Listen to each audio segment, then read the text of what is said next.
Louvado seja Deus. Então, irmãos, vamos abrir nossas Bíblias em Ezequiel, capítulo de número 4, que é a leitura que fizemos nesta noite. Glória a Jesus. Louvado seja Deus. Diz assim a palavra do Senhor: Tu, pois, ó filho do homem, toma um tijolo e pô-lo-ás diante de ti, e grava nele a cidade de Jerusalém, e põe contra ela um cerco, e edifica contra ela uma fortificação, e levanta contra ela uma tranqueira, e põe contra ela arraiais, e põe-lhes arietes em redor. E tu toma uma assadeira de ferro e põe-na por um muro de ferro entre ti e a cidade, e dirige para ela o teu rosto, e assim será cercada, e cercarás, assim servirá de sinal à casa de Israel. Glórias a Deus. Prosseguindo, irmãos, no versículo de número 9: E tu toma trigo e cevada, e favas e lentilhas, e trigo miúdo e aveia, e coloca-os numa vasilha, e faze deles pão, conforme o número dos dias que tu deitares sobre o teu lado. 390 dias comerás disto. E toma a tua comida que hás de comer será do peso de 20 ciclos cada dia, de tempo em tempo a comerás. Também beberás a água por medida, a sexta parte de um hin, de tempo em tempos beberás. Glórias a Deus. Até aí, irmãos. Glória a Jesus. Nós damos prosseguimento ao estudo do livro de Jeremias. Nós encontramos no capítulo 4, Deus mandando que Jeremias fizesse ali uma representação daquilo que iria acontecer com a cidade de Jerusalém e com o povo de Israel. Colocou um tijolo representando a cidade de Jerusalém e colocou em volta dele alguma coisa representando ali o cerco. E que cerco seria esse? O cerco que Nabucodonosor iria fazer àquela cidade. E colocou tranqueiras, colocou como se fosse simbolizando arraiais em volta da cidade.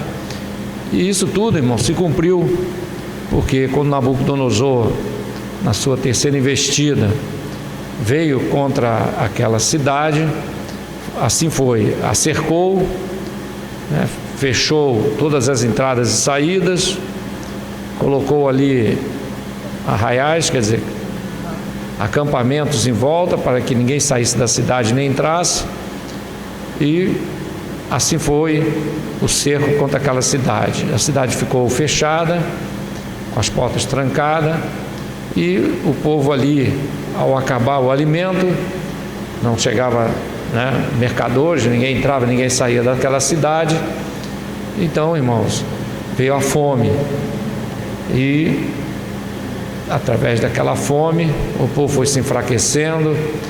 Houve casos até de canibalismo, coisa terrível, a coisa foi muito séria que ali aconteceu dentro daquela cidade. O desespero foi muito grande, e até que Nabucodonosor invadiu aquela cidade de Jerusalém e passou ao fio da espada a grande maioria dos seus habitantes, e os que conseguiram fugir, diz aqui a palavra do Senhor, que morreram pela peste, e outra parte do povo pela fome, e apenas um terço do povo conseguiu escapar, que foram aqueles que foram levados cativos para a Babilônia, e pouquíssimos foram aqueles que fugiram para o deserto, muito poucos, porque a grande maioria pereceu ou pela espada ou pela fome. Então, irmãos, nós encontramos aqui uma figura de algo que está para acontecer nesse mundo, a grande tribulação será algo semelhante, Então esse mundo vai entrar numa tribulação tal como nunca houve de Senhor Jesus Cristo. Louvado seja Deus, que é o período da grande tribulação. O Senhor Jesus Cristo mesmo disse: se esses dias não fossem abreviados, nenhuma carne se salvaria. Então vai ser dias difíceis. E assim como aconteceu, né, com o povo de Israel, vai acontecer com esse mundo, né? Louvado seja Deus. E o que aconteceu com o povo de Israel: uma parte morreu de fome, outra parte morreu pela espada. E a terça parte que escapou foi levado cativo. Por que isso, irmão? Nós vamos daqui a pouco passar para o capítulo 8 e nós vamos entender por quê. Apesar que nós estamos estudando estudamos anteriormente o livro de Jeremias, e quando começamos a ler o livro de Ezequiel e entendemos que eles eram contemporâneos, a diferença é que Jeremias profetizava em Jerusalém e Ezequiel já tinha sido levado juntamente com os cativos na primeira leva. Então tudo isso que aconteceu com Ezequiel foi lá junto ao rio Quebar, que é um rio próximo de Babilônia, né? Naquela região ali dos caldeus. Então, irmãos, o que Deus estava mostrando para Ezequiel, como seria o fim daquela cidade, né? Então aqui o Senhor diz para Ezequiel: levanta um tijolo, coloca tranqueiras, faz arraial, tudo isso simbolizando o que iria acontecer com aquela cidade. Glórias a Deus. E veio, irmãos, nós encontramos no capítulo 4 o Senhor primeiramente falando da fome que haveria naquela cidade, a sede, porque uma das coisas que Nabucodonosor fez, que normalmente se fazia quando se cercava uma cidade, era bloquear os rios, né, para que a água não entrasse. A grande maioria das cidades tinha águas que passavam, né, no meio delas, ou tinha fontes. Então, geralmente, quando se queria tomar uma cidade, uma das coisas que se fazia era bloquear as águas.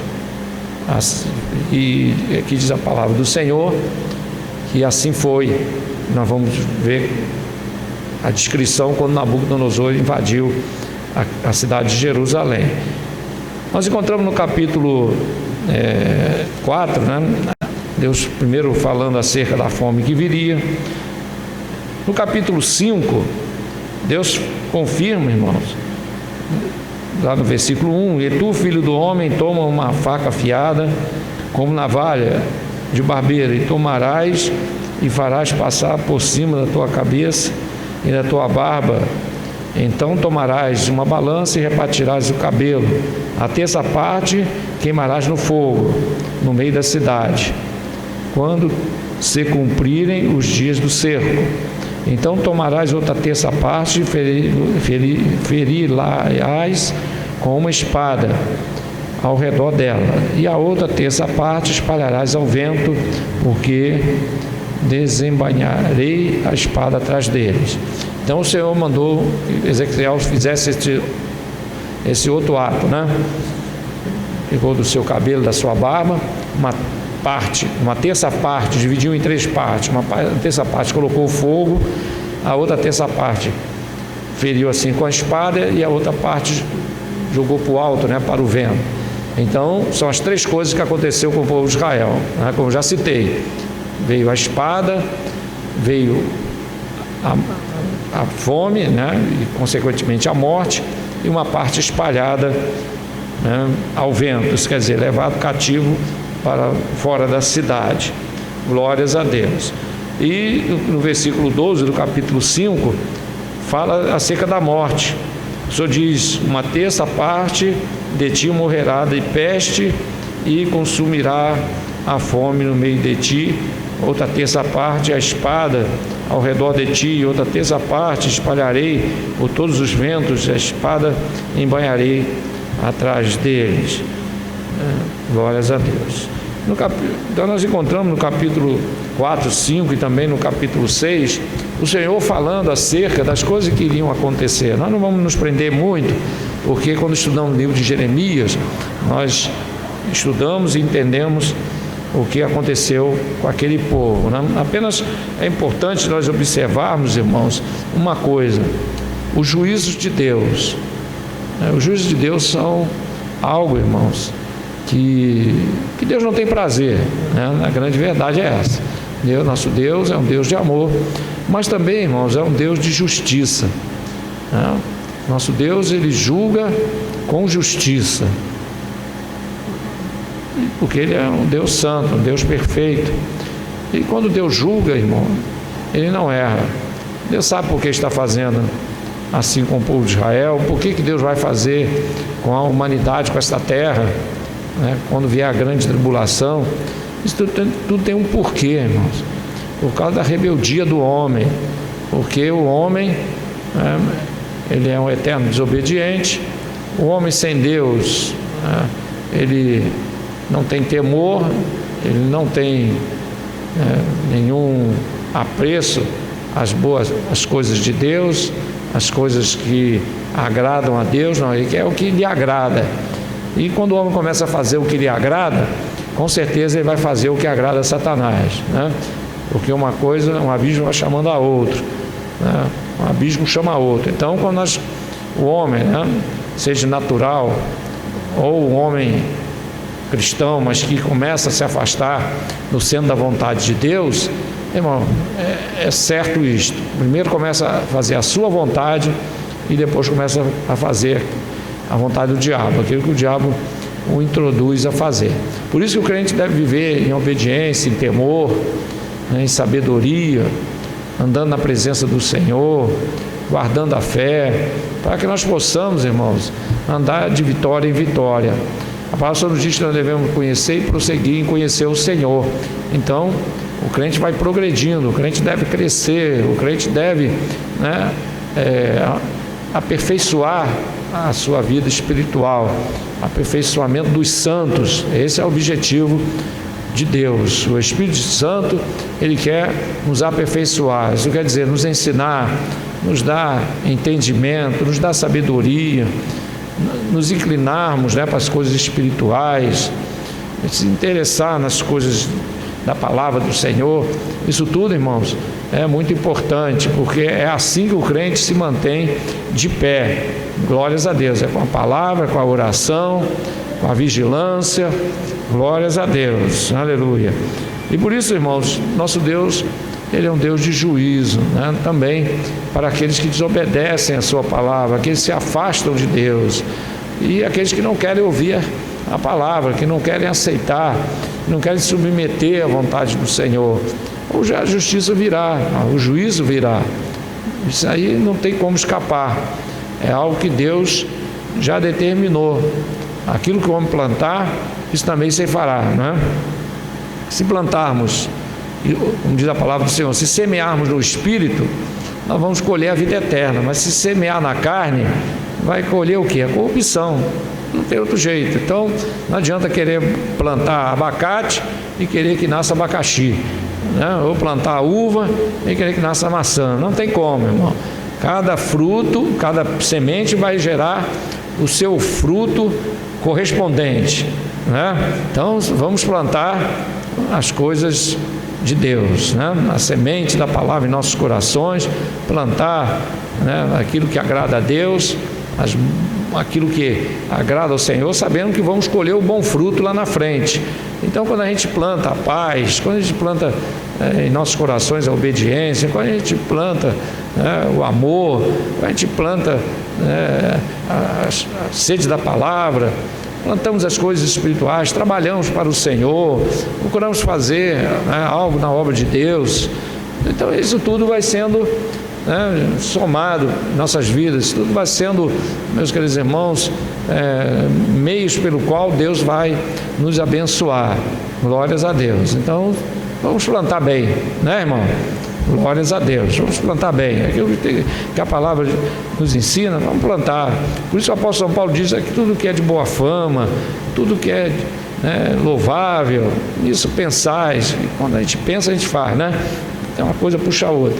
Então é importante isso, irmão, para que o crente tenha uma vida abençoada, uma vida próspera diante de Deus. Glória a Jesus. A verdadeira prosperidade, né? Que é aquela que Jesus ensinou: buscar em primeiro lugar o reino de Deus e sua justiça, e as demais coisas serão acrescentadas, né? Louvado seja Deus. Senão, irmão, é o juízo, não tem como escapar. E o povo de Israel já vinha plantando, irmão, mal há muito tempo. Já vinham plantando mal. Era adultério, era fornicação, era idolatria, feitiçaria, né? Até bruxaria o povo fazia. Era uma coisa, irmão. Os irmãos não pensam que Deus castigou assim, não gostei, vou castigar. Não, irmão, Deus vinha falando, né? No livro de Jeremias, Deus avisou o povo, né? Dizendo que enviava os seus profetas de madrugada. Eles levantavam cedo para profetizar nas escadarias do templo, nas praças, nas ruas, mas não adiantou, irmão. O povo não queria saber de Deus, queria continuar da mesma maneira. E o preço veio. O preço veio. Sempre o preço virá, irmão. Não tem dúvida disso. O homem plantar, ceifará. Vai colher, mais cedo ou mais tarde. Muitos pensam aí que estão enganando a Deus, né? Mas vão se dar muito mal. Se pensa que Deus não está vendo, e nós vamos daqui a pouco chegar no capítulo 8, Deus está vendo.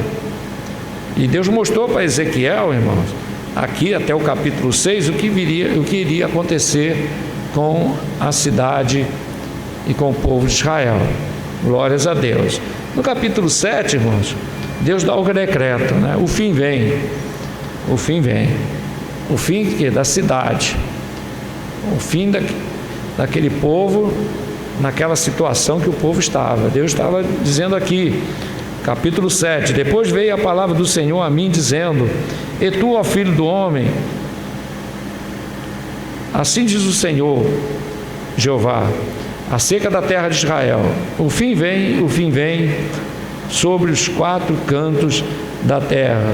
Agora vem o fim sobre ti, porque enviarei sobre ti a minha ira, e te julgarei conforme os teus caminhos, e trarei sobre ti todas as tuas abominações, e não te poupará o meu olho, nem terei piedade de ti, mas porei sobre ti os teus caminhos, e a tua abominação estarão no meio de ti, e sabereis que eu sou o Senhor.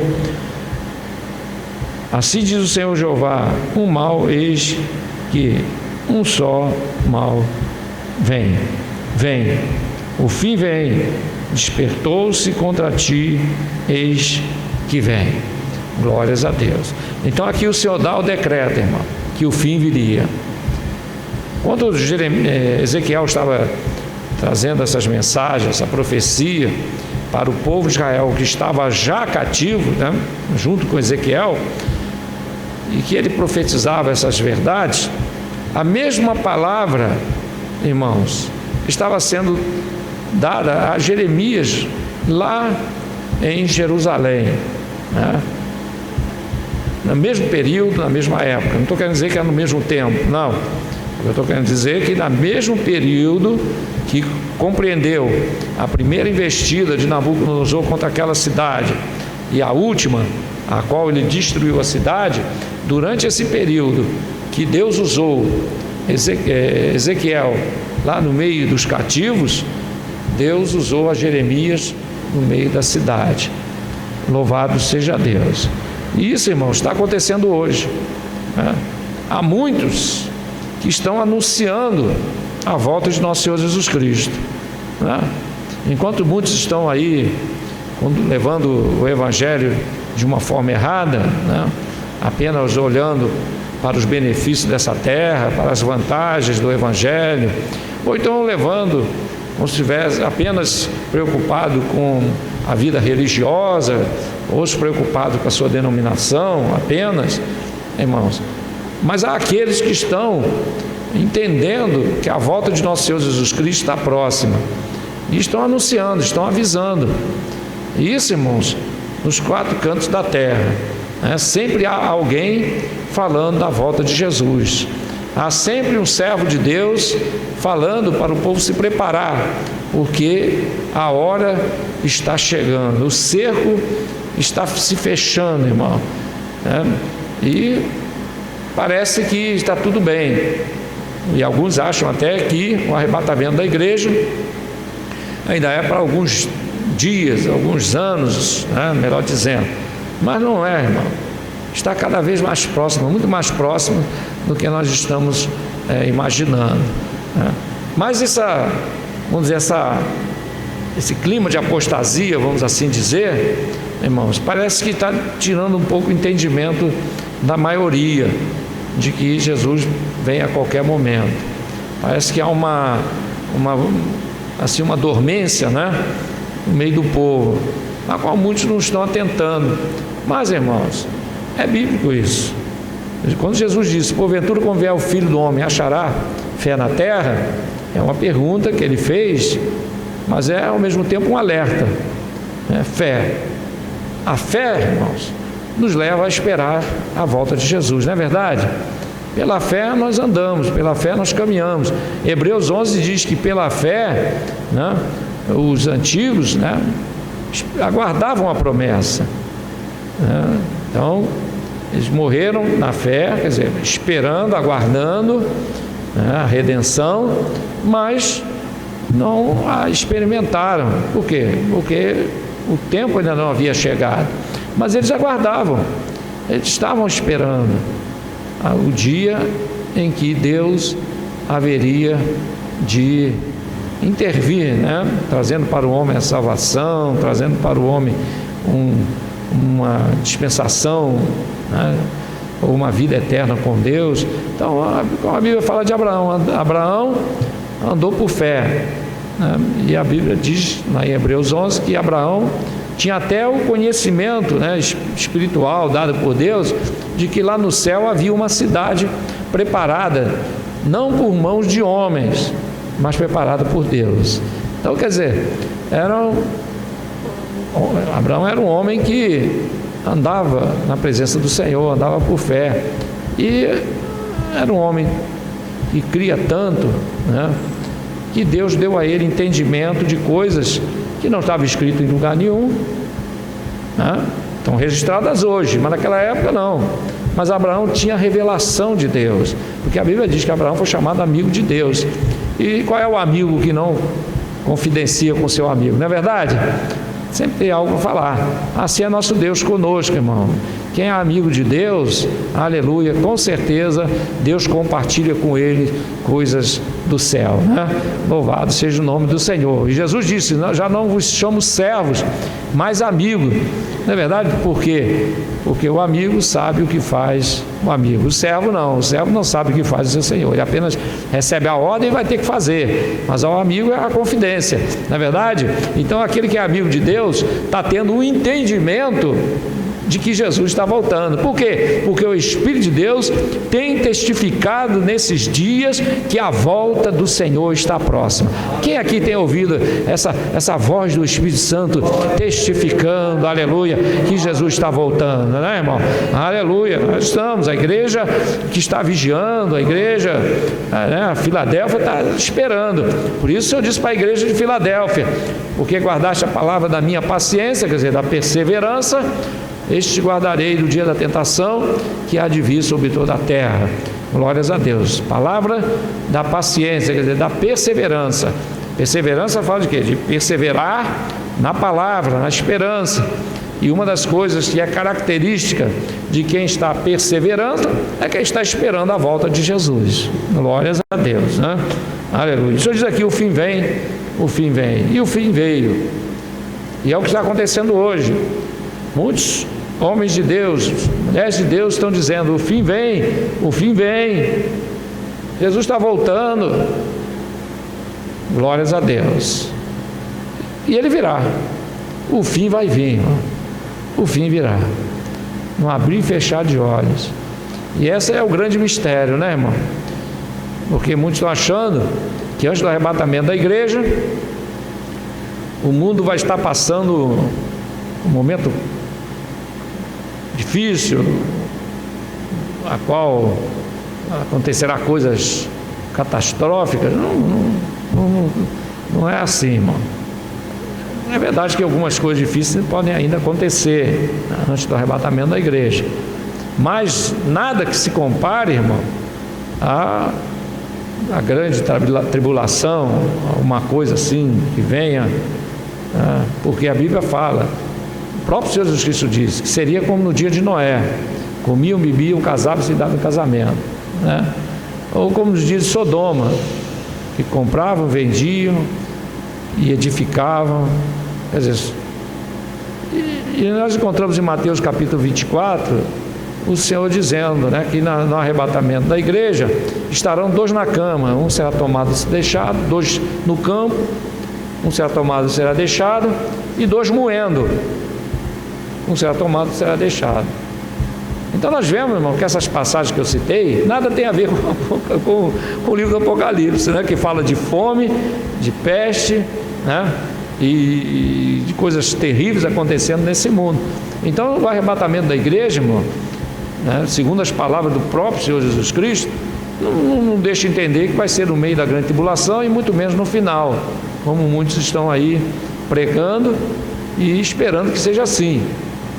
Mas, irmãos, pelo que a palavra do Senhor nos afirma, o arrebatamento da igreja seria na hora que ninguém estiver pensando. Jesus disse, será na hora em que ninguém pensar. Então, se a tribulação já tiver começado, a gente vai, né, poderia, não, começou a grande tribulação, agora Jesus vem. Não, irmão, vai ser na hora que ninguém estiver pensando. Não tem como marcar data, não tem como marcarmos um período, não tem como, irmão. Vai ser na hora que ninguém estiver pensando.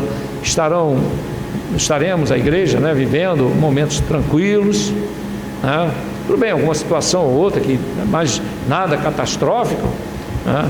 Momentos que os homens ainda estarão trabalhando, comendo, bebendo, plantando, edificando, dia normal, 2 no campo, uma parte, né, colhendo, outra parte moendo.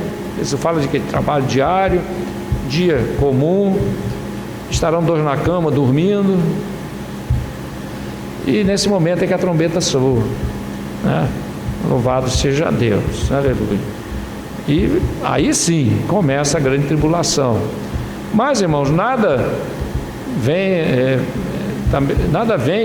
a nos impedir de olharmos a situação, né, para que entendamos que Jesus está próximo. Tudo bem, porque Jesus disse: olhai para a figueira e para as outras árvores. E quando essas coisas começarem a acontecer, levantai os vossos olhos, porque a vossa redenção está próxima. Então, aqui nós encontramos uma outra coisa que o Senhor nos está ensinando, que antes do arrebatamento da igreja, irmão, será no dia em que ninguém estiver pensando, num dia, né, como nós temos vivido aí, né, com apreensões, com isso, aquilo, mas nada catastrófico, né, mas que nós podemos observar que Jesus está próximo. Aí sim, alguns infelizmente têm marcado data, tem se dado mal. Agora já estão marcaram o primeiro ano 2012, para a volta de Jesus. A última agora foi 2017, por causa das luas, que eles dizem que é lua de sangue, que nada mais é, ela fica um pouco rosada, mas disseram que é lua de sangue, coisa desse tipo. E não deu certo. Marcaram para 2018, porque completou 70 anos, né, que o povo de Israel foi aceito como Estado, né? Então passou a ser nação novamente em 1948, né? Então fez 70 anos, se cumpriu essa geração. Aí não aconteceu, né? O arrebatamento da igreja não foi em 2018. Agora já jogaram mais 10 anos em cima, porque disseram que a geração é de 70 a 80. Então vai sempre, irmão, empurrando lá para frente, né? Eu não sei se quando chegar a 80, né, irmão, vão dizer, não, mas é um velhinho que vai até 90, isso aí é coisa desse tipo, né, irmão? Então sempre se adapta, sempre se ajeita alguma coisa, mas na verdade não tem como. Agora, uma coisa é certa, há sinais de que a volta do Senhor não está longe. Não está longe, né? Não está longe. Os movimentos que estão acontecendo no mundo, essa globalização, né? O movimento desse Papa que está aí, que a própria maioria da Igreja Católica não está aceitando mais ele, né? Não está, metade da Igreja Católica já rachou, estão querendo o Papa anterior que volte, mas não querem deixar. A ala né, que assumiu a igreja, comando da Igreja Católica, no caso, colocando esse Papa que está aí, está tentando segurar ao máximo, né? E segundo alguns teólogos católicos, esse Papa aí é o falso profeta do Apocalipse, né? Segundo os próprios que estão dizendo, né? Não é o Evangelho que está dizendo, não, são teólogos católicos. O que é isso, irmão? Confirmação do fim, né? Aí esse Papa que está aí quer unificar as religiões, quer estar fazendo aí um lobby para que a ONU coloque um governo único. Fala, vemos, irmão, que a coisa está, o cerco está fechando, né? Se ele é o falso profeta, eu não sei, mas uma coisa eu sei, ele está preparando o caminho. E se o outro é o anticristo ou não é, que alguns estão dizendo aí que é aquele Macron, se ele é ou não é, eu não sei. Eu sei de uma coisa, preparando o caminho, no mínimo esses dois são o quê? Um João Batistas, né? Entre aspas, né? Preparando a situação. Pode não ser eles, mas já estão preparando o caminho para isso. Porque globalização, governo único, religião única, é o que está lá no livro do Apocalipse, capítulo 13, basta ler. Então está tudo caminhando para isso, irmão, né? Mas a Bíblia diz, lá em 2 Tessalonicenses, capítulo 2, que há um que o impede, até que do meio seja tirado. Quem é esse? A igreja. A igreja. Enquanto a igreja estiver aqui, irmão, na face da terra, enquanto a igreja estiver nesse mundo, vai haver uma barreira para essas coisas acontecerem. E essa barreira, irmãos, chama-se a igreja de nosso Senhor Jesus Cristo. Por quê? Por causa da presença do Espírito de Deus aqui nesta terra. Enquanto essa terra tiver luz, as trevas não vão tomar conta. Não é verdade? Não vai. Aqui só vai ter trevas se apagar essas lâmpadas, fica tudo escuro aqui. Eu mesmo já fiquei preso aqui uma vez e vi como é que esse lugarzinho aqui é escuro, irmão, sem luz. Me esqueceram aí, trancaram a porta. Quando eu abri a porta, aquele não dava para enxergar um palmo na frente. Eu falei, meu Deus do céu, ainda bem que eu palpei assim e acendi a luz, né? Muito escuro, porque onde não tem luz, as trevas tomam conta. E é o que vai acontecer quando sair a luz do mundo, que é a igreja do nosso Senhor Jesus Cristo, o mundo vai entrar em trevas. Mas há um que o impede, né? Então, quando está quase chegando lá, acontece alguma coisa que trava, né? Que trava. A última trava que teve, irmão, foi a eleição do Trump. Isso travou. E já estava tudo pronto. Era só a outra que estava disputando com ele ganhar e já fechar o pacote. Ela perdeu. Aí travou. Mas por quê? Porque não chegou a hora. A mesma coisa aqui no Brasil, deu uma travada, porque ainda não chegou a hora. Mas, irmãos, a hora vai chegar. Quando a igreja for arrebatada, irmão, nada mais segura. Nada mais segura. A igreja é arrebatada, eles proclamam o líder mundial, uma religião única, e quem não obedecer, está lá escrito Apocalipse capítulo 13. O irmão lê, chega em casa, vai ver que aquele que não aceitar o sinal da besta vai ser morto, vai ter que levar a marca da besta. Quem não tiver a marca da besta, não adianta se esconder, não vai poder comprar nem vender, vai ter que aparecer. E quando aparecer, irmão, ou leva o sinal da besta, ou então, ó, né? Não tem como, irmão. Então, o fim vem. O fim vem. Ezequiel profetizou dizendo, o fim vem. Mas esse fim que ele está falando é que não é o fim dos tempos, não, é o fim para o povo de Israel. Porque Deus, irmão, decretou o fim. E quando Deus decreta o fim, acabou. Esse fim vem. Então, no tocante à volta de nosso Senhor Jesus Cristo, já está declarado, irmão. Desde que nosso Senhor Jesus Cristo subiu ao céu, já estava declarado. Até antes um pouco, né? Mas estou falando assim, quando Jesus encerrou a sua obra aqui na terra, foi quando ele subiu, já estava declarado. Ah, Senhor, quando será o tempo da sua vinda e o estabelecimento do rei Israel? Falei, não vos compete saber o tempo e as estações que o Pai determinou, quer dizer, já estava determinado, né? Glórias a Deus, aleluia. Muito bem, irmão, o fim vem. E por que tudo isso? Outra coisa também que não é o sistema de monitoramento, tudo que acontece no mundo. Ah, sim, é verdade, é verdade. Todos são monitorados, Exatamente. Exatamente. Então, se tem... exatamente. Tem uns... acho que 2 anos, ou 3, que foi implantado na China. Na China, irmão, ninguém dá um passo sem que o governo não saiba. Reconhecimento facial, né? Então, não tem como escapar. Está andando ali na Presidente Vargas, vamos colocar assim. Se vocês quiserem saber onde é que fulano de tal está, ele está aqui, rapidinho. Aqui no Brasil ainda não está implantado, não. Assim, tem, mas não está implantado em todas. Mas tem, parece que já estão colocando nos aeroportos, já estão colocando em alguns lugares públicos. Mas da China, irmão, está cheio.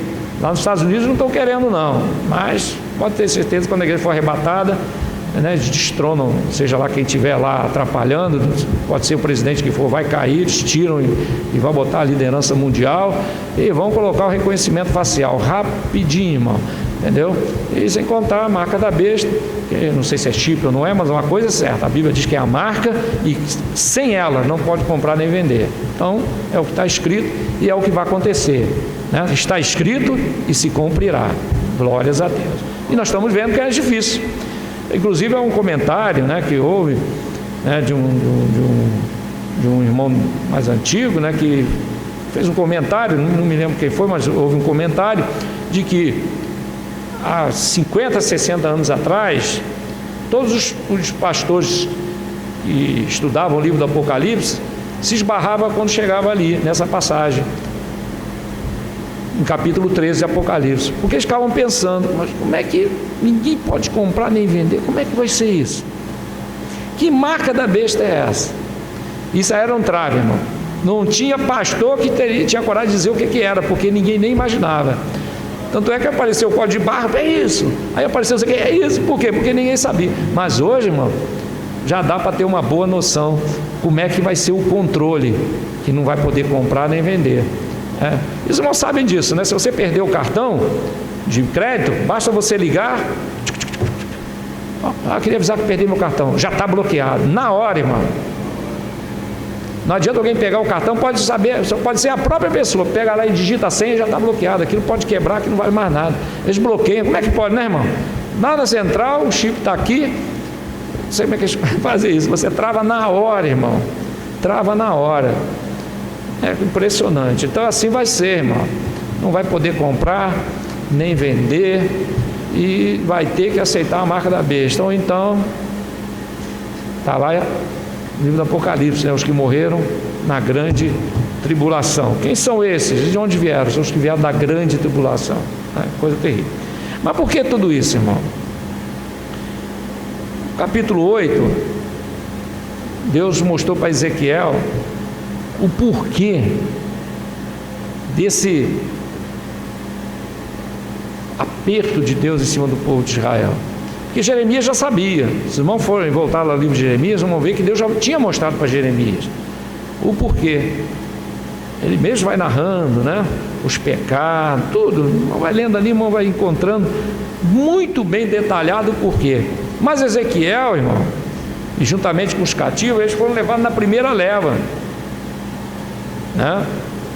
Então eles talvez não estivessem entendendo plenamente o porquê, mas Deus começou a mostrar agora para Ezequiel no capítulo 8, apesar que Deus já tinha falado que era casa rebelde, que era povo de dura cerviz, povo idólatra. Deus já tinha falado muitas coisas, mas aqui, irmão, para nós encerrarmos, aproveitando esses 20 minutos, nós vamos encontrar o motivo maior, o centro de tudo isso que estava acontecendo com o povo de Israel. O porquê Deus estava permitindo que Nabucodonosor invadisse Jerusalém, destruísse, por que tanta morte, por que tanta destruição, né? Deus começa a mostrar. E aqui nós encontramos, irmão, no capítulo 8, dizendo o seguinte: sucedeu, pois, no 6º ano, no mês 6º e no 5º dia do mês, no 5º dia do mês, estando eu assentado na minha casa, e os anciões de Judá assentados diante de mim, E ali a mão do Senhor Jeová caiu sobre mim. Aqui é Ezequiel narrando o que aconteceu naquele dia, né? Olhei, quer dizer, agora ele entrou na visão. A mão do Senhor caiu sobre mim.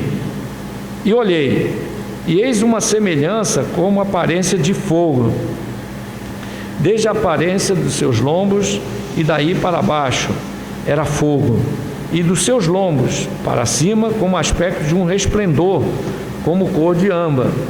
Estendeu a forma de uma mão e me tomou pelos cabelos da cabeça, e o Espírito me levantou entre a terra e o céu e me trouxe a Jerusalém em visões de Deus. Então, em visão, Deus o levou até Jerusalém, né? O transportou até lá, até a entrada da porta do pátio de dentro, que olha para o norte, onde estava colocadas as imagens de ciúmes que provoca os ciúmes de Deus, né? Então Deus o levou até a cidade e até a porta da entrada, que entende-se que foi do templo, né? E ali o Senhor mostrou para ele, logo na entrada, imagem de ciúme. O que é a imagem de ciúme? Um ídolo, é isto, né? Que provoca ciúmes de Deus, quer dizer, desagrada ao Senhor, né? Então a primeira coisa que Deus mostrou para ele, a idolatria. Então a primeira coisa que Deus mostra para Ezequiel é que havia um ídolo. Quer dizer, esse ídolo, irmão, não só estava na porta do templo, como também no coração do povo, né? Então, idolatria. Então a primeira coisa que nós aprendemos, irmãos, é aquilo que o apóstolo São João, se não falo meu irmão, na terceira carta, ele diz: filhinho, guardai-vos dos ídolos, né? Idolatria. Então nós devemos ter cuidado, irmão, com a idolatria, porque a idolatria do povo de Israel era até mesmo física, porque eles haviam estátuas, eles tinham nas suas casas, né, estátuas de Baal, de Astarote, eles tinham ídolos guardados nas suas casas, né?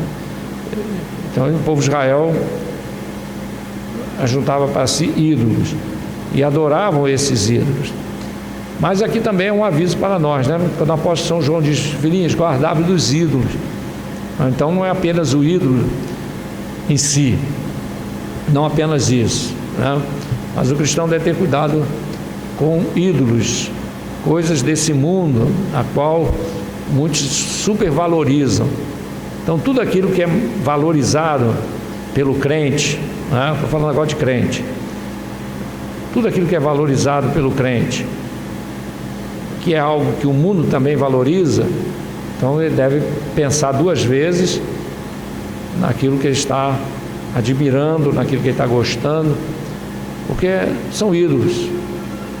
Então nós encontramos aí no meio das atividades humanas, né, muita idolatria.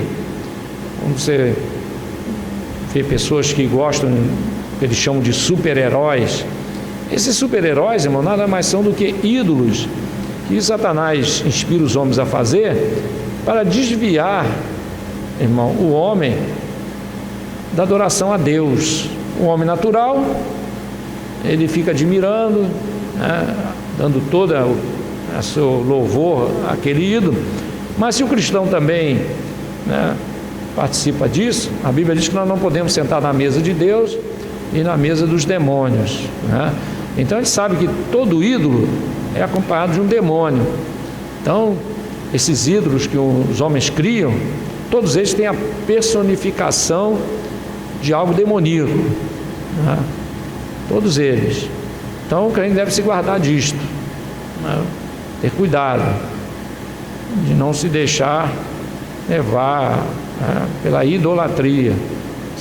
Tem crente aí que é fã, né, desses super-heróis, né? Tem até camisa em casa, tem até bonequinho no armário, na estantezinha, né? Tá lá Homem de Ferro, Batman, Super-Homem, tá lá, tem aquilo ali, eu até coleciona, e são crentes, né? Outros têm no quarto da sua cama, em cima da cama, o escudo do Vasco, o escudo do Flamengo, do Fluminense, do Palmeiras, está lá. Então são ídolos. Então a Bíblia diz, irmão, que nós devemos fugir dos ídolos.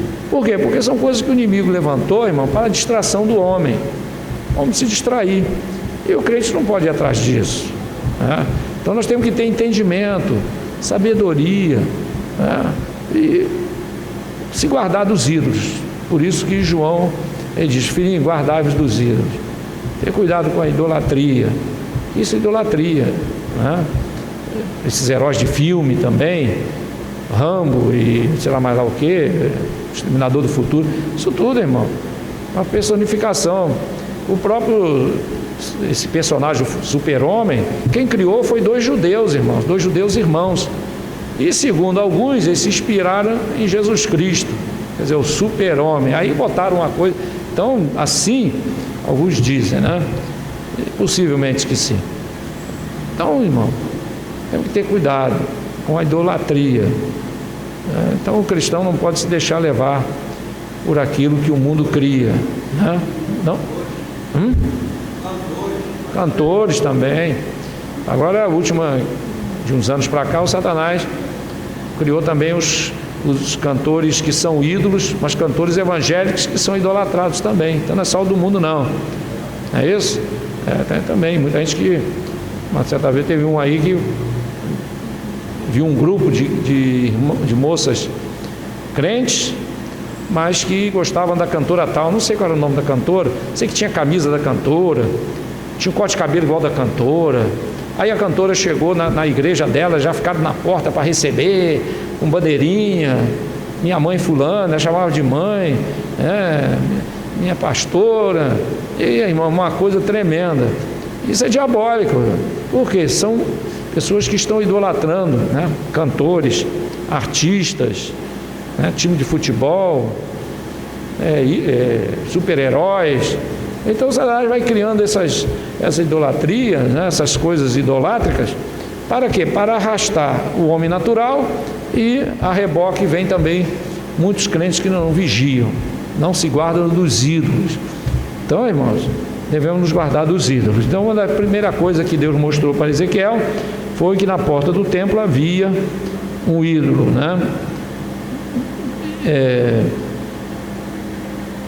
Muito bem, versículo 5. Ele disse: filho do homem, levanta agora os teus olhos e olha pelo caminho do norte.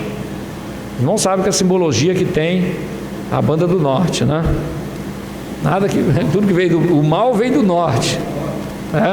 Deus mostrou a ele o que? A entrada do templo, mas a porta lá do norte. Então já começou a pegar por aí. Ele diz: filho do homem, levanta agora os teus olhos para o caminho do norte. E levantei os meus olhos para o caminho do norte, e eis que da banda do norte, à porta do altar, estava uma imagem de ciúme à entrada. E disse-me: filho do homem, vês tu o que eles estão fazendo? As grandes abominações que a casa de Israel faz aqui, para me afastar do meu santuário. Mas verás ainda maiores coisas. Porque, irmão, quando Deus disse para me afastar do meu santuário, aquilo que o povo Israel estava fazendo, irmão, havia afastado Deus do seu santuário. Deus não estava mais ali. Outra coisa que nós devemos ponderar, analisar e pensar, porque a Bíblia diz que nós não devemos fazer nada que venha nos afastar do Deus vivo, não é verdade? Então, como Sansão fez tanto que acabou afastando Deus da vida dele. Assim aconteceu também com Saul, fez tanto que Deus se afastou dele. A Bíblia diz, no caso de Sansão, que o Espírito de Deus saiu dele, ele não sabia. No caso de Saul, rasgado foi o seu reinado, quer dizer, simultaneamente, e começou a ficar perturbado por um espírito mau, permitido por Deus. A expressão bíblica diz da parte do Senhor, mas entendemos que quer dizer permitido por Deus. E quando Davi tocava a harpa, ele ficava tranquilo, mas quando Davi ia embora, o espírito mal voltava, né? Quer dizer, uma perturbação. Por quê? Porque ele tinha sido rejeitado por Deus, né? Então, aqui Deus diz, para me afastar do meu santuário. E o crente também, irmãos, deve entender que ele deve evitar tudo aquilo que possa o afastar de Deus. A Bíblia fala, né, que nós devemos estar atento, né, contra as astutas ciladas do diabo e o pecado, né, que tão de perto nos rodeia, porque o pecado nos afasta de Deus, né? E não importa quem seja. A Bíblia diz que o pecado gera a morte, né? O salário do pecado é a morte. Então, irmãos, o pecado afasta Deus da vida do crente, né, no caso. Então devemos ter cuidado. Tudo aquilo que desagrada a Deus, tudo aquilo que a palavra de Deus diz não, nós devemos evitar. Não é isso? Temos que sair de perto, vigiando contra as astutas ciladas do diabo, contra o pecado, como já disse, que nos rodeia, porque Satanás fica, né, procurando a quem possa tragar. 24 horas por dia ele fica procurando uma brecha, e o crente deve vigiar, né, irmão? Vigiar. Louvado seja Deus. Muito bem, para nós apressarmos aqui. Então ele diz, irmão, versículo 7: e levou-me à porta do átrio, então olhei, e eis que havia um buraco na parede, né? Quer dizer, agora está falando das coisas ocultas, né? Coisas ocultas. Quer dizer, havia uma parede encobrindo uma porta. Só que quando Deus levou ele diante daquela parede, tinha um buraco na parede. Porque, irmãos, a Bíblia diz, não há nada oculto que não seja revelado. Amém, irmão? Não tinha um buraco. Porque sempre tem um buraco, irmão. Não é? Alguém quer esconder pecado? Não perca seu tempo. Tem buraco. Um dia vai aparecer. Amém, irmão? Tudo bem. Então tinha um buraco na parede. Glória a Jesus. Ah, irmão, não quero que apareça. Ah, não quer? Não, não quero, irmão. Então deixa. Aí não aparece. Amém, irmão? Se tem alguém que acha, ah, irmão, não quer que meu pecado apareça, então não peque mais. Deixa o pecado. Os irmãos concordam? Pede perdão a Deus, e deixa o pecado. Acabou o problema. Agora, ficar alimentando o pecado, irmão, Deus vai ter que botar para fora. Não é isso? Muito bem. E levou-me à porta e havia um buraco na parede. E disse, filho do homem, cava agora. Aí Ezequiel meteu o dedo, né? Arrancou, rapidinho. É uma visão, né, irmão? E naquela visão ele foi arrancando e viu que tinha uma porta, né? Cava agora naquela parede. E cavei na parede, e eis havia uma porta. Então me disse, entra e vê as malignas abominações que eles fazem aqui. Entrei e olhei, eis que toda forma de répteis, de animais abomináveis, de todos os ídolos da casa de Israel estavam pintadas na parede, todo em redor. Então, nas paredes daquele lugar, que era um lugar escondido, então, quer dizer, no templo havia um lugar escondido atrás de uma parede e ninguém via aquele lugar. É um lugar escondido, mas tinha um buraco. Deus mandou cavar, tinha uma porta. Quando ele abriu a porta e olhou, o que ele achou, irmão? Naquela câmara, as paredes todas eram pintadas. Havia pintura de ídolos, né? A qual o povo de Israel adorava, aqueles ídolos, então estavam todos eles ali naquela parede, né? Isso fala do coração, né? Quer dizer, câmara fala do coração. 11. E 70 homens dos anciões da casa de Israel. Os irmãos se lembram que os anciões sempre eram 70, né? Desde o tempo de Moisés, Deus disse que Moisés separasse 70 anciões. Os irmãos se lembram disso? Para ajudá-lo. Até foi sugestão de quem? Deus usou a quem? A Jetro, para falar isso para Moisés. Então o povo de Israel sempre teve, né, dentro do templo, ou ajudando ali o sumo sacerdote, e os sacerdotes, 70 anciões, que eram homens aconselhavam o povo, que, né, ajudava nas questões, né, no tocante à lei. Então 70 homens dos anciões da casa de Israel, com Jazanias, filho de Safã, quer dizer, o líder, que se achava no meio deles, estava em pé diante das pinturas, e cada um tinha na mão um incensário, e subia uma espessa nuvem do incenso. Incensário quer dizer adoração. Quer dizer, os 70 anciões e o líder desses 70, eles estavam com o incensário na mão, né, queimando incenso àqueles deuses que estavam ali pintados na parede. Os deuses, adoração a deuses. Então, irmão, quando alguém está em contato com esses deuses, está queimando incenso a eles, né? Irmão, estou aqui, eu estou admirando, né, vamos voltar para o super-herói aqui. Ele está queimando incenso. Quando ele está lá torcendo para o time tal, está ele lá queimando incenso. Isso é grande verdade. Entendeu? Está queimando incenso. Queimando incenso para o Palmeiras, para o Vasco, né, para o Corinthians, para o Internacional. Está ele queimando o seu incensinho lá, adorando a esses deuses. Eu sei, irmão, que não é muito popular, mas essa é a verdade. E a Bíblia diz: conhecereis a verdade. Jesus disse: e a verdade vos... Glória a Deus. Muito bem.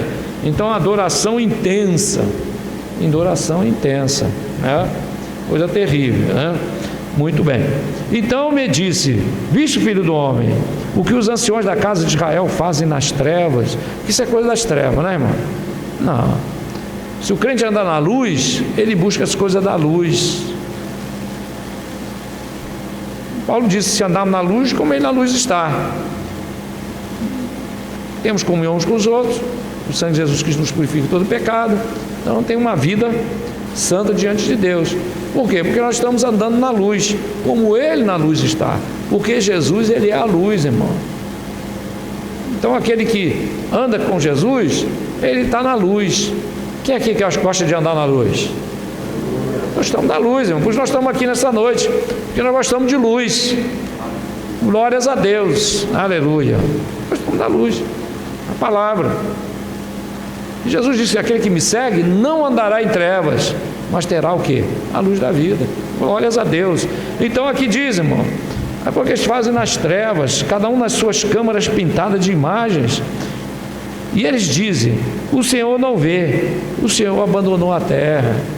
Isso aqui é um pensamento, irmão, que mostra como a idolatria, ela é uma cegueira.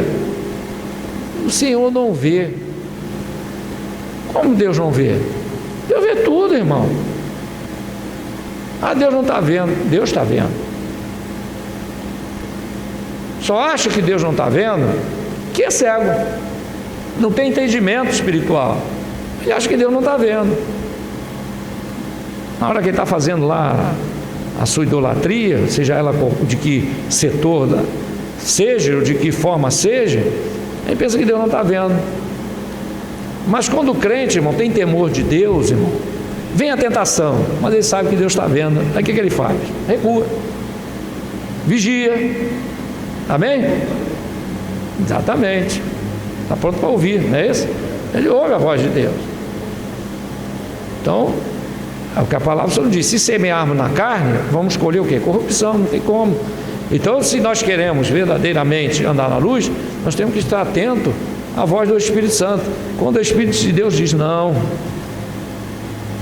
aí nós damos ouvido à voz do Espírito Santo de Deus, irmão, o crente vai recuar, o crente vai vigiar, vai ficar atento quando as astutas se lá do diabo. Então, irmão, o que se faz as trevas, né? Então as anciões achavam: Deus não está vendo, Deus até já abandonou a terra, Deus não leva em conta isso não, irmão. Nada a ver, Deus não leva em conta esse negócio, irmão, de não tem nada a ver, Deus não leva em conta.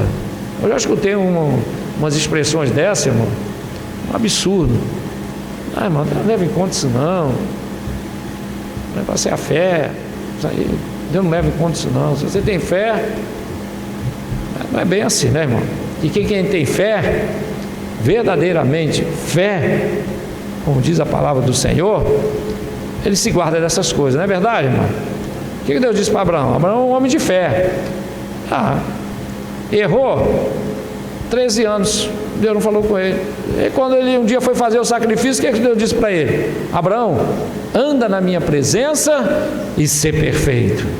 É a exigência de Deus. Então Deus não levou em conta? Não, Deus levou em conta. Deus viu lá o que Abraão fez, né? Mas foi em acordo com a minha esposa, aliás, foi ela que deu a ideia. Eu não quero saber, irmão, se foi Deus, foi a mulher que deu a ideia, se foi teu amigo que deu a ideia, se foi teu pastor que deu a ideia. Deus não quer saber disso não. Deus quer saber, aleluia, se você, aleluia, atentou para o que diz a palavra ou não atentou para o que diz a palavra. Interessa, o pastor disse que não tem nada a ver, que tua mãe disse que não tem nada a ver, que a irmã do 5 de oração disse que não tem nada a ver. Não, tem que ver se a Bíblia diz que não tem nada a ver. Se ela diz bem, agora se ela não diz, irmão, vamos fugir, não vamos fazer, não é verdade?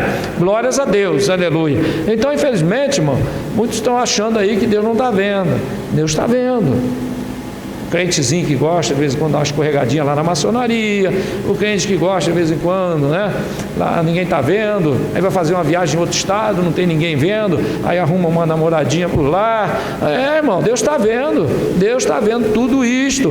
Chega lá no quarto do hotel, aí liga a televisão, aí passando um negócio mais pesado lá, meio pornográfico, ele dá uma assistida, né? Aí abre aquele, como é que chama aquela geladeirazinha, né? Quando abre lá tem um whiskyzinho, é frigobar, né? Tem um whiskyzinho, tem uma Coca-Cola, mas ele, poxa, irmão, Deus está vendo, né? Então não tem esse negócio não. Mas eu não estou na igreja, nem estou na minha cidade, estou em outra cidade, como se Deus não estivesse na outra cidade. É uma coisa muito estranha, não é verdade? O crente é crente em qualquer lugar, né? Louvado seja Deus, aleluia. Igual Jonas lá, errou lá, mas quando estava lá no ventre do peixe, né?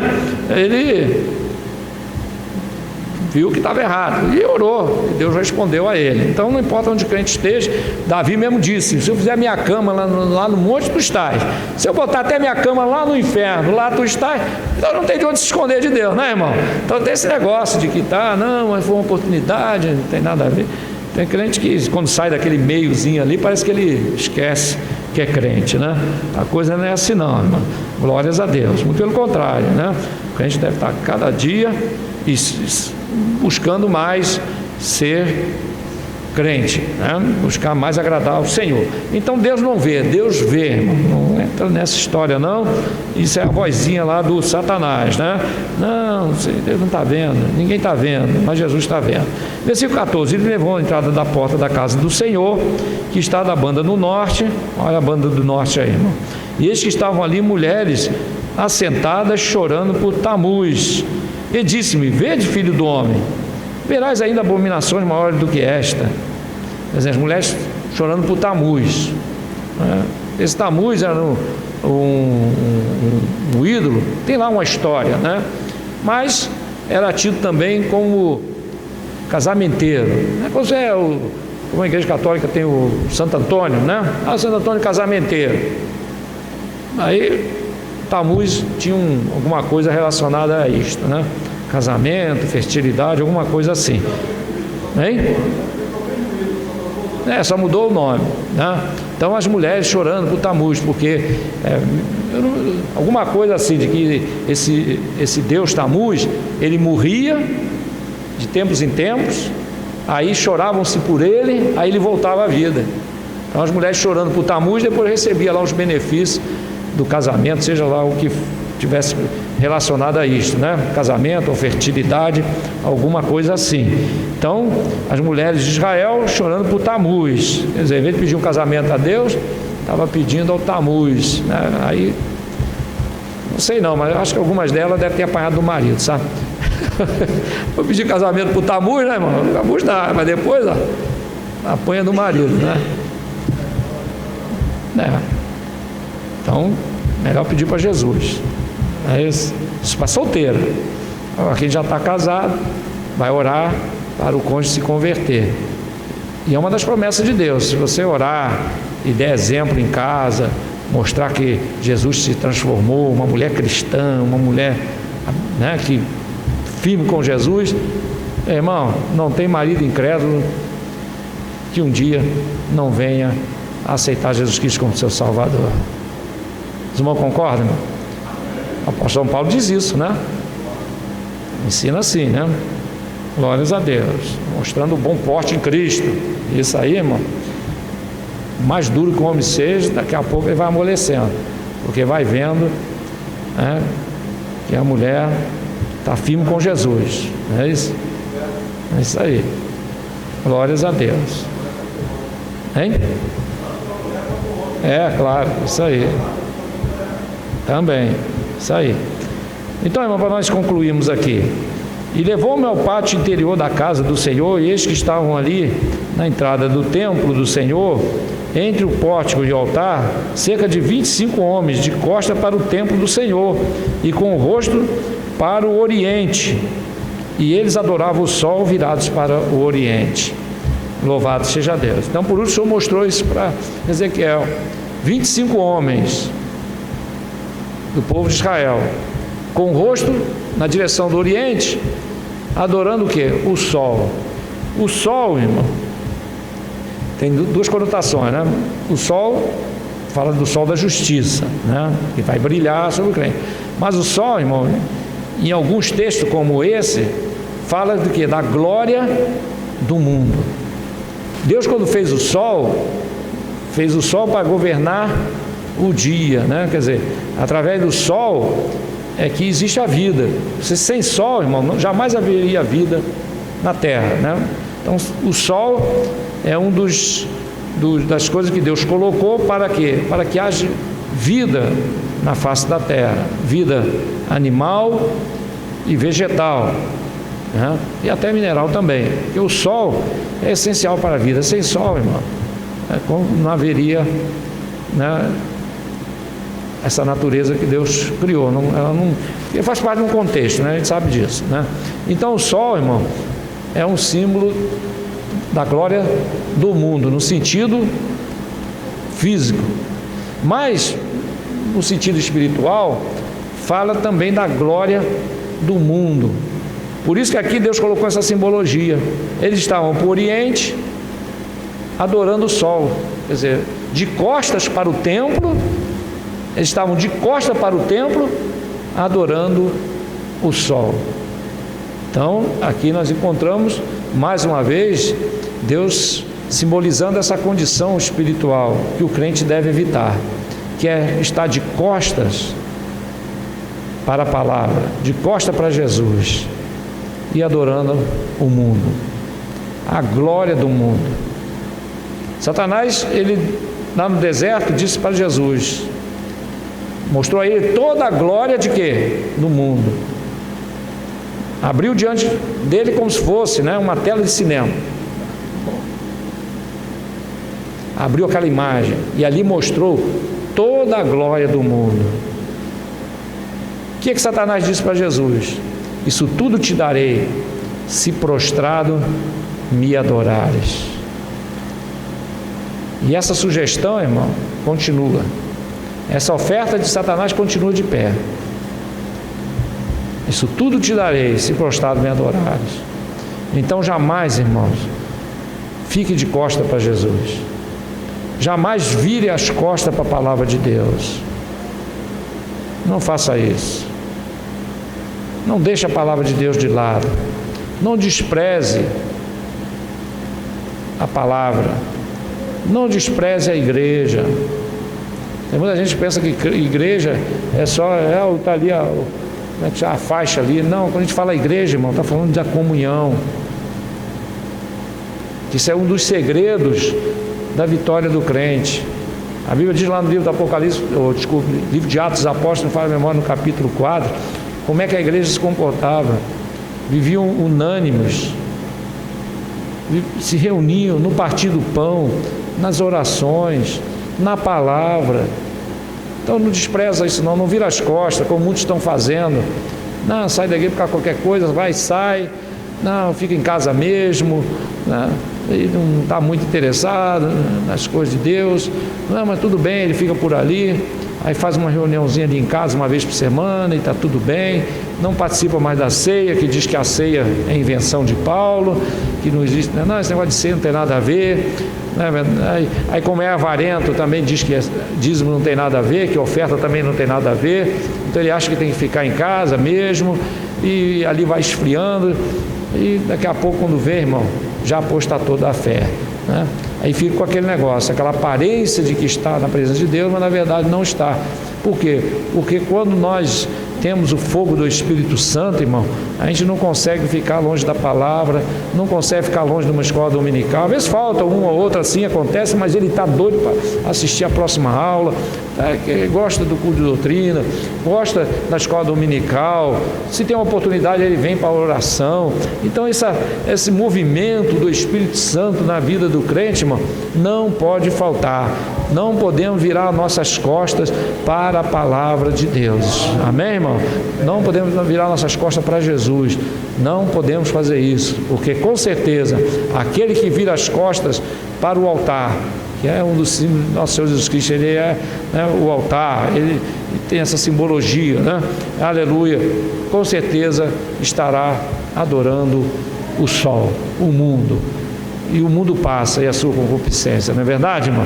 Mas aquele que faz a vontade do Senhor permanece para sempre. Que Deus abençoe os irmãos. Vamos ficar de pé, irmãos.